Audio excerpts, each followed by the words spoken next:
बहुत पहले जब यूरोपियंस नहीं आए थे तो हम कोली लोग यहाँ रहते थे। हम मछली पकड़ते थे, नाव चलाते थे और समुद्र के साथ मिलजुल कर रहते थे। मुंबई की कहानी एक बदलाव की कहानी है। 7 छोटे-छोटे द्वीपों से एक बड़े शहर में बदलने की कहानी।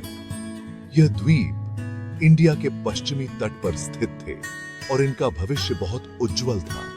ये द्वीप एक प्राकृतिक बंदरगाह बन गए, जिससे दूर दूर से व्यापारी और सौदागर यहां आने लगे। जब मिडिल ईस्ट और अफ्रीका से जहाज इस बंदरगाह पर आते थे तो हवा में मसालों, कपड़ों और कीमती पत्थरों की खुशबू फैल जाती थी।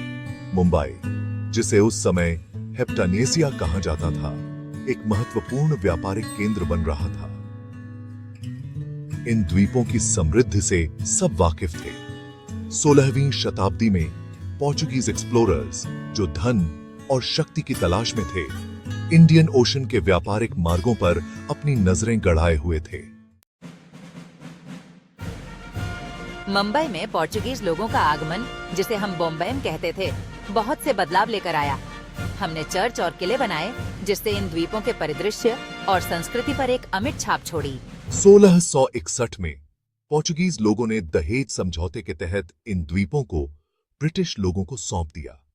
उन्हें क्या पता था कि यह घटना सदियों तक मुंबई के भाग्य को आकार देगी। ब्रिटिश लोग, जिन्होंने इन द्वीपों के सामरिक महत्व को तुरंत पहचान लिया था, ने इन्हें एक प्रमुख व्यापारिक केंद्र में बदलने के लिए एक महत्वाकांक्षी योजना शुरू की।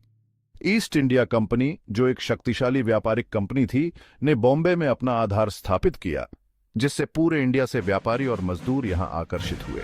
ब्रिटिश शासन के तहत बॉम्बे का विकास हुआ। बंदरगाहों, सड़कों और रेलवे के निर्माण ने व्यापार को सुगम बनाया और शहर को उसके भीतरी इलाकों से जोड़ा।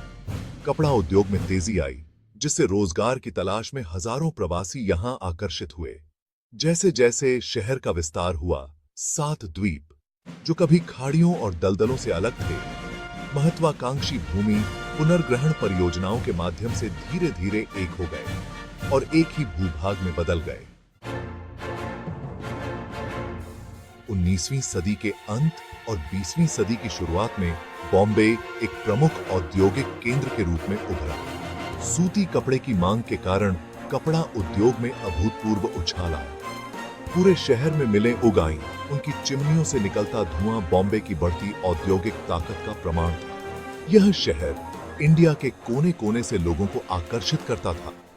हर कोई अपनी अनूठी संस्कृति, भाषा और परंपराएं साथ लाता था। बॉम्बे संस्कृतियों का एक संगम बन गया, विविधता के धागों से बुनी एक जीवंत टेपेस्ट्री। हालांकि इस तीव्र औद्योगिकरण और जनसंख्या वृद्धि ने चुनौतियां भी पैदा की। शहर में अत्यधिक जनसंख्या, स्वच्छता और सामाजिक असमानता के मुद्दों का सामना करना पड़ा। भाग 4, बॉम्बे से मुंबई आजादी और उसके बाद। 1947 में ब्रिटिश शासन से इंडिया की आजादी ने बॉम्बे के इतिहास में एक महत्वपूर्ण मोड़ दिया। यह शहर, जो अब नए स्वतंत्र राष्ट्र का हिस्सा था, अपने विकास पथ पर अग्रसर रहा और महाराष्ट्र राज्य की राजधानी बन गया। 1995 में बॉम्बे का नाम बदलकर आधिकारिक तौर पर मुंबई कर दिया गया, जो शहर की मराठी विरासत और देवी मुंबादेवी को समर्पित था। मुंबई इंडिया की वित्तीय और मनोरंजन राजधानी के रूप में उभरा, जहां बॉम्बे स्टॉक एक्सचेंज और हिंदी फिल्म उद्योग बॉलीवुड स्थित है। शहर का क्षितिज, जो कभी कपड़ा मिलों का प्रतीक हुआ करता था, अब विशाल गगनचुंबी इमारतों से सजा हुआ है, जो इसकी आर्थिक प्रगति का प्रमाण है। भाग 5, मैक्सिमम सिटी चुनौतियां और विजय।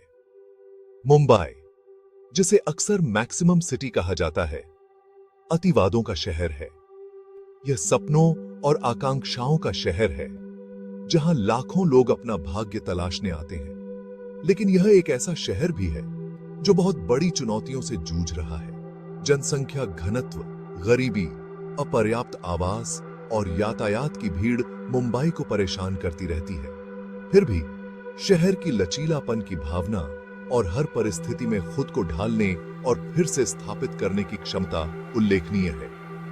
मुंबई अपने अराजकता और आकर्षण के अनोखे मिश्रण के साथ एक ऐसा शहर बना हुआ है जो कभी नहीं सोता, जो तमाम बाधाओं के बावजूद मानव भावना की जीवित रहने और फलने फूलने की अदम्य इच्छा शक्ति का प्रमाण है।